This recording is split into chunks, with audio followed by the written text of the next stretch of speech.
on ESPN's Get Up.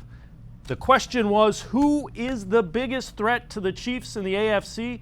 Here's one of the answers. I'm buying into the hype, guys. I'm going to go with the Cleveland Browns. I saw this team go toe-to-toe with Kansas City last year. I'm buying into the quarterback. I think Baker Mayfield is a perfect fit. I do think they do all the things he does well, and they de-emphasize the things that are not his strength. No team can't get better by getting Odell Beckham Jr. back.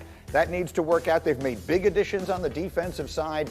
I'm buying in. I know it's been about 1 trillion years, but I'm buying in to the Cleveland Browns, and I think they are the team that's going to give Kansas City a run for their money.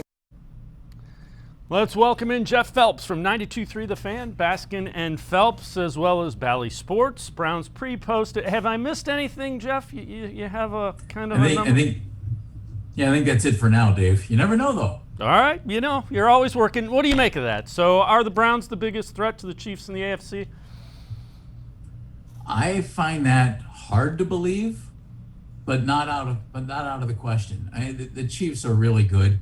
I think the Browns are going to be really good. Until you see it, I think more than 1 year, Dave, I don't know if you can say that. There are other teams that I think are actually pretty good as well. You can't rule out Baltimore. You still can't rule out Pittsburgh. I don't care what's going on in Pittsburgh. And another team or two always jumps up a little bit. So we'll see. I don't think there's any question, though. The Browns are right there at the top of the AFC and have a chance to do great things. I mean, you cannot eliminate them as a Super Bowl contender this year.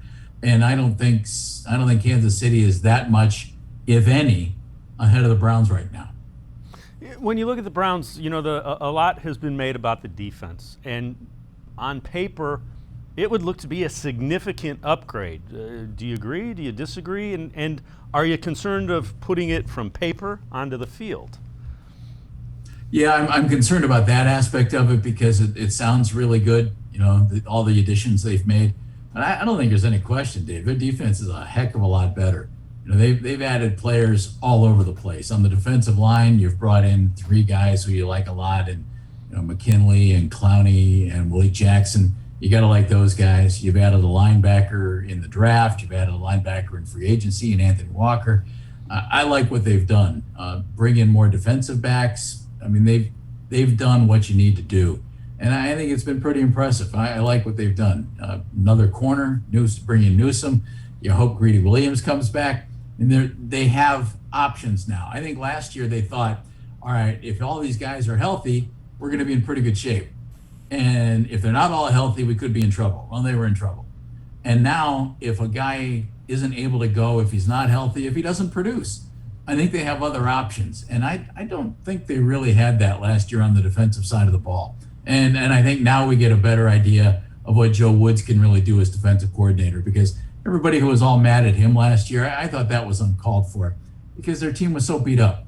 Their defense was a mess physically. They didn't have the guys out there they wanted to have. They missed a couple of guys because of COVID, and Andrew Billings sat out the season. Hopefully he's a nice addition this year. So I honestly think you get a much better indication of your defensive coordinator this year and just so much more depth. And I think that's going to make a big difference.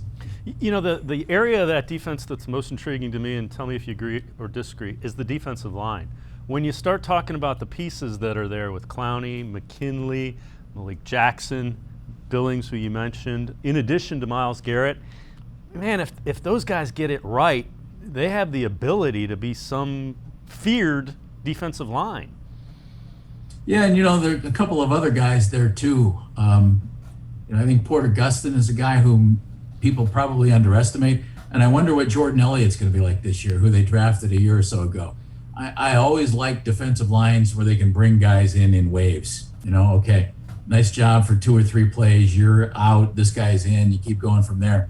I think that's key, and it'll set the tone up front, especially in a division where you're going to run the football well.